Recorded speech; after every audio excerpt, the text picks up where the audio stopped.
The Galactic Council chamber buzzed with silent contempt as the representative of Earth stood in the center.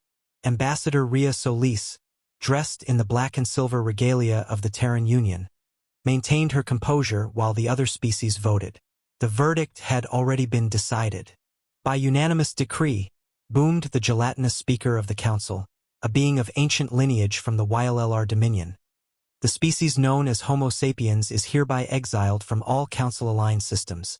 Effective immediately. Gasps echoed from the public observation decks.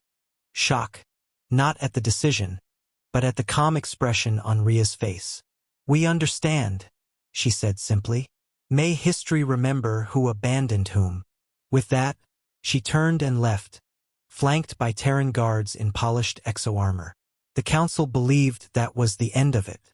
Humanity, after all, had always been a troublesome anomaly. Too stubborn, too unpredictable, too dangerous. They were efficient, aggressive, adaptable. Traits barely tolerated in peace, feared in war. But what the council had failed to grasp was that exile was not punishment for humans. It was permission. The void, the space beyond council territory, was believed to be lifeless. A dead zone of black holes, gravity storms, ancient ruins, and things best left undisturbed. Where council species saw chaos, humans saw challenge. In just 5 Terran years, the human fleet, renamed the Voidborn Armada, expanded deeper than any species had dared venture. They salvaged technology from the ruins of lost empires, terraformed dead moons, colonized rogue planets, and even established diplomatic ties with ancient AI remnants that once ruled the stars. Every obstacle only sharpened them. Their science accelerated. Their soldiers became legends. And their ships, no longer bore the clunky steel hulls of the early Terran era.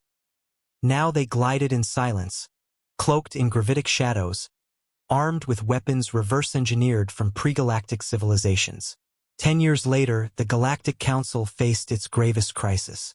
A hostile extragalactic species, called the Zarenth Swarm, breached into council space through a rift in the Orion sector.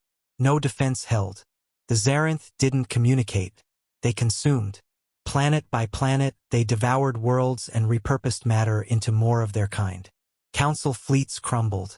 Desperate, the council considered the unthinkable. A formal envoy was dispatched toward the Void.in, the center of an artificial Dyson field. Orbiting a dark matter star, floated the capital of the Voidborn, Fortress Helix. It was not a city, it was a weaponized civilization. Ambassador Rhea Solis sat on a throne of carbon glass, surrounded by human commanders, uplifted AIs,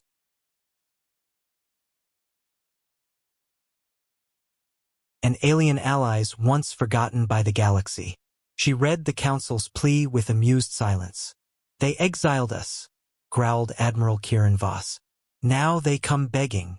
"They always feared us," said Rhea. "Now they fear extinction more." The vote among the Voidborn was brief. Humanity would respond, but on their terms.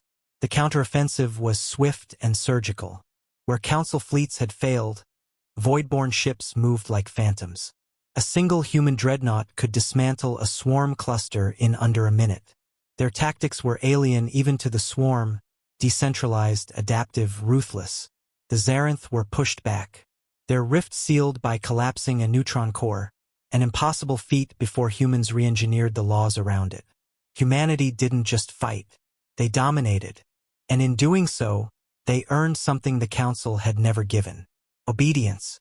In the aftermath, the Council requested a summit.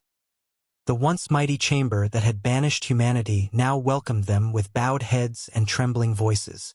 But the humans didn't come alone. Flanking Rhea Solis were not just humans, but allies from the void. Crystalline beings from dead galaxies, machines older than stars, warriors from worlds with triple gravity. Rhea stood at the center once again. But this time, no votes were cast. Only silence. Then she spoke. "Once you exiled us to the void. In your arrogance, you thought it was a death sentence." She turned slowly, her gaze